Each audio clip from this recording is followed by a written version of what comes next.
So welcome back to this session. This is what a sample record sheet from resume filtering which I showed you in the last session. Now let's move to the next important phase. It is second important phase in shortlisting is presenting and explaining job to the candidate. Okay. So when you do this, like once you confine shortlisted the candidates, they have to be informed, right? Sending information by mail normally, say once you decide with the shortlisted candidates, what they normally organization do is, before that, let me make it very clear to you, not all the organizations will follow all these steps. Okay, some organizations may add up with few more their own standards. Some organizations will not have all these things. Maybe they'll cut short and they'll make it very easy and simple to do the task. So it depends on the organization, it depends on the job profile, it depends on the task that they add. Okay, so like now once the candidates are shortlisted, normally some organizations take initiative to inform the candidates about a job description. Whereas there are organizations, when they give out with the advertisement, when they come out with the advertisement itself, they will specify the job specifications. Okay, so that case is also there. In that case, candidates is only those job specifications can apply. Okay, that is also there. But some organizations give the plain advertisement and they can collect the candidates' applications, and from that they shortlist it. And when they shortlist it, they conform with the basic requirements, they screen it, and then they inform to the candidates, the job, this is what you are going to do. They clearly specify this will be your job profile. So once the job profile is seen by the candidate responds back, right? So there actually the candidate is indirectly motivated, and the recruiter tries to understand the interest of the candidate, whether this candidate is really serious about taking this offer for this organization. Okay, accepting this offer in this organization, that is the major purpose. Okay, so and normally, like when they do this, communicate, they try to present brief facts and requirements about the organization. There are organizations where the shortlisted candidates are, try to connect and get connected, and they even do some presentations. Okay, some do, because before the interview they have to give a, get oriented with the some of the concepts of the organization, right? Even for campus placements and all, when people come from Nestle or Colgate or some MNCs and all, what they do is first, they, even for most of the campus placements, first the recruiters come and address the entire group of students, and they talk something about something, they present something about their organization, right? So which means like they would like to express, give out what their organization is, what do they expect from the candidate, what is the organization culture, give out a kind of outline and a clear picture about the organization that they do, the introductory talk. Okay, replacement talk. So this is quite natural. So even if the candidate is not for not campus placements and all, they tend to give out some presentations either through online or through direct direct connect.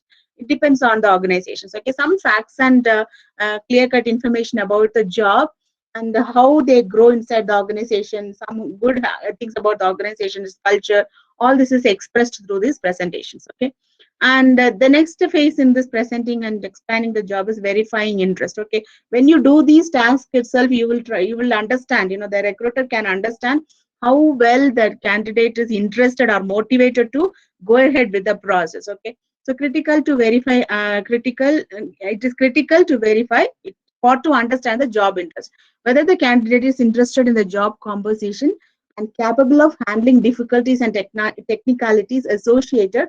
Like, when they express or when they do these presentations and when they communicate like this, they specify that this job involves certain night shifts, this job involves like extensive traveling, extensive traveling, this job roles is specific on this. Likewise, they come out with the difficult kind of technicalities and the difficulties that is involved in the job, which means they express it out, because once the candidate enters into the job, they cannot, saying it after that will not give out any benefits, right? Maybe candidate may not be happy or satisfied to stay inside the organization. Such challenges are there.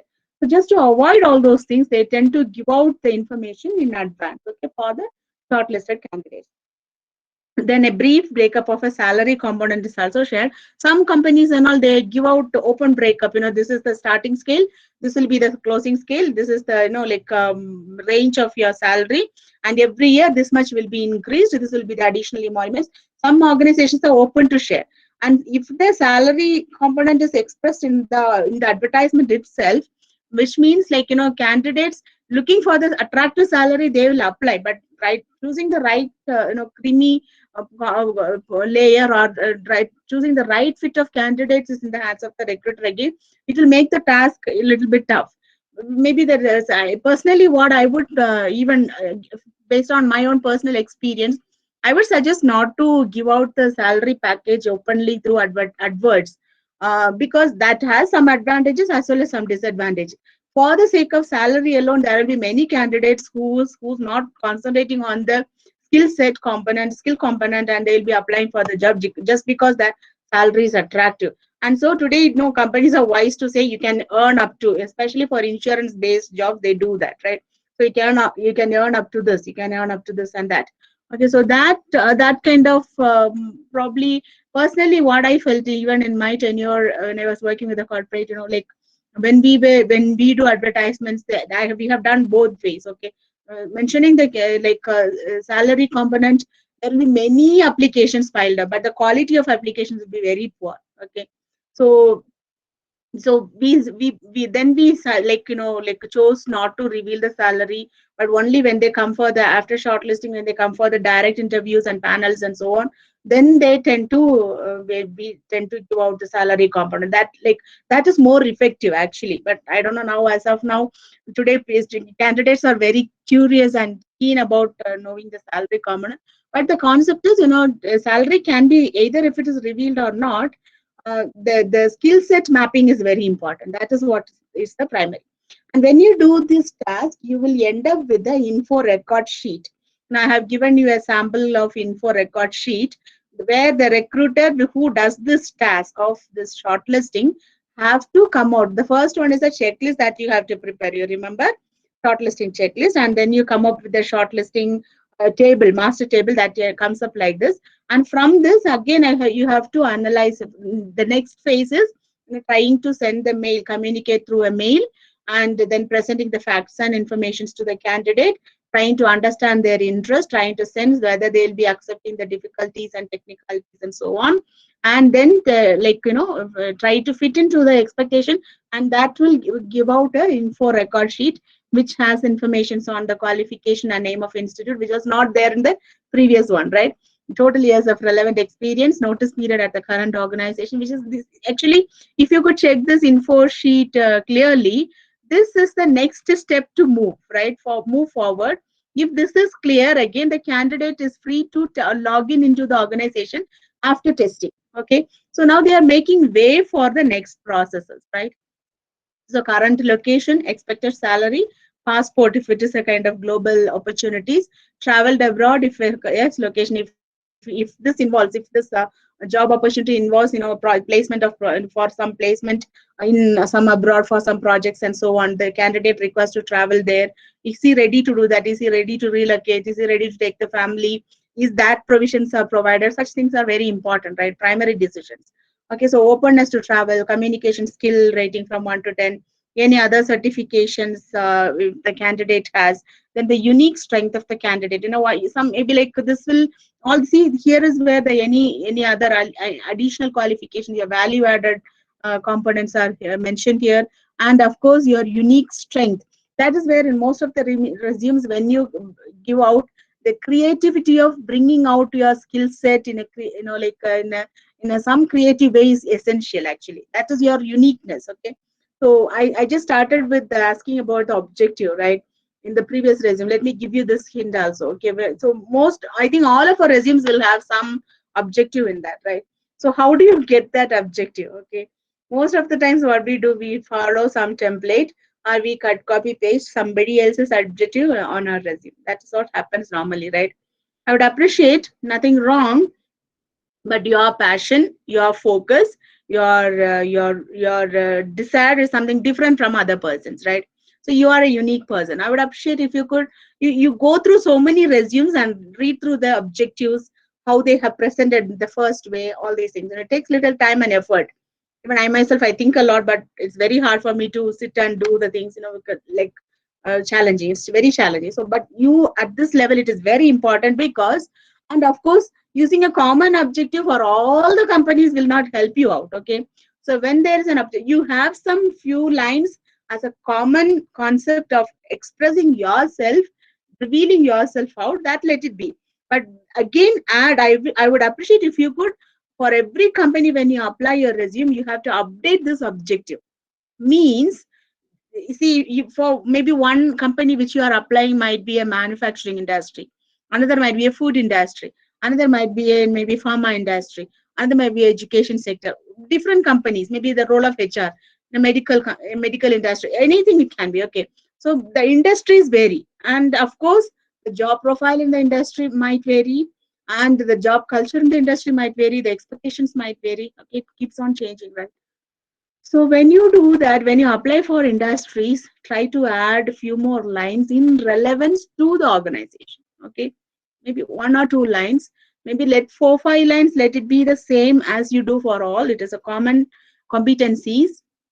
Whereas then you specify in reference to the industry, so that when see, let me tell you, recruiters doesn't have time to read through your entire resume, right? Things are different actually. I don't know how you will all understand, but if you could check in reality, as we learn, they don't take time to screen all those things nowadays. The artificial intelligence bots do the task, okay, screening and things and all. So the component of influence of manpower is coming. I mean, manpower into this concept is coming down, which means they look for certain clear cut things and they screen based on that. Okay, so just imagine a robot or an artificial intelligent agent, AI agent, which does this task without having the emotional component. Okay, so that they cannot. That is there. Actually, one of your senior who has done a study on this, has done a project on in reference to this artificial intelligence in recruitment process. It's quite interesting. Okay, probably let me try if I can connect her and ask her to present what she has done. We'll do that in some session. Okay, so why am I saying this is, today the intervention of technology, intervention of artificial intelligence into this concept of recruitment has grown a lot, and it is increasing day by day. Okay, so in this challenging situation, how do you make yourself acceptable and presentable to this technical subject? It's very important, and you have to find a way out for that. Okay, so here, like, so when you prepare your resume, see to it that your objective is expressed. Let it be your objective, not somebody else's objective. Okay? But don't make it, see to it that you don't have much of the grammatical and spelling error. See to it, maybe like you, after you frame it out, express your own objective. Try to give out to someone who can help you in correcting and expressing or editing it in a perfect way that reveals a good English. Okay, that is again, it's important. This is an additional information which I wanted to add. Okay, now let's come back to this presenting and explaining the job. I think hope you are all very clear about this info record sheet, which gives out which is the second step in this shortlisting. Fine, let me show you one example of an informative mail to a shortlisted candidate. Okay, that's the first step in this phase, right? So look at this. You can have a look at this. Okay, this is just a sample. Don't follow this, but let me just a sample for you to go ahead how you can how organization does. Okay, so this is a mail for designation for a job profile on marketing manager, and see how clearly it's specified. Dear candidate, your resume has been shortlisted for the position of marketing manager in our organization. And the designation is marketing manager, reporting to marketing and sales head, regional department, sales and distribution. So how clearly they have specified the organization structure here, right? So the job responsibilities, planning and strategizing marketing plan. See, look at the way they have mentioned the times even. So the job profile is clearly specified. Now the candidate knows what am I expected to do in this organization if I've been opened, given this opportunity. Okay. So strategic alliances, implementation of sales plan, people management and the job rigors, traveling to major locations every quarter. Also, during the peak seasons and product launches, you would be required to work for additional hours. Okay, so look at the way they have expressed how they have to. This is the difficulty, difficulty or the kind of complex thing that is there in this job, right? Extensive traveling. So the candidate must be willing to travel a lot, and of course, during seasonal times they have to put out additional efforts and additional working hours. Candidate that time cannot say, I cannot work for extra hours, I will stick on to this. No, they cannot stick on to that. So this is revealed through this letter to the candidate. Okay. So this is an sample, and let me now hope you are all ready with your paper. So hope you are all very clear what is this concept of shortlisting. So now let's do an exercise on this. Okay, let me recollect. Let me take you all through these steps for this forest model, which is a second phase of your recruitment. Okay, recruitment process is sourcing and shortlisting. And when you do this process, we are learning a model called forest model, which includes supply, suitability, sourcing, and shortlisting. So what does this component of supply, what all we looked into supply, the make or buy concept or build or buy concept, understanding the pool of manpower in the organization, understanding whether it is shortage or excess, all trying to scan the internal and external environment, trying to understand what is the source of supply for us, okay, for the organization in that terms. And second thing is suitability, mainly concentrates on the functional and behavioral aspects of your, of the job profile. And next is sourcing. We have decided with whether it's going to be internal sourcing or external sourcing, and if it is internal sourcing or external sourcing, what is the methodology that you are adapting it. And then shortlisting is what we have discussed now. In shortlisting, we have two phases. One is trying to do first, shortlisting, checking the essentials, and then communicating to the candidate. Okay. So now the exercise. I have given you enough information, I believe. Moving on to the exercise, I would appreciate all of you take your notes, pens, pencils, whatever it is, and do this task now. Okay. So the time is 10:20. I'll give you 10 minutes.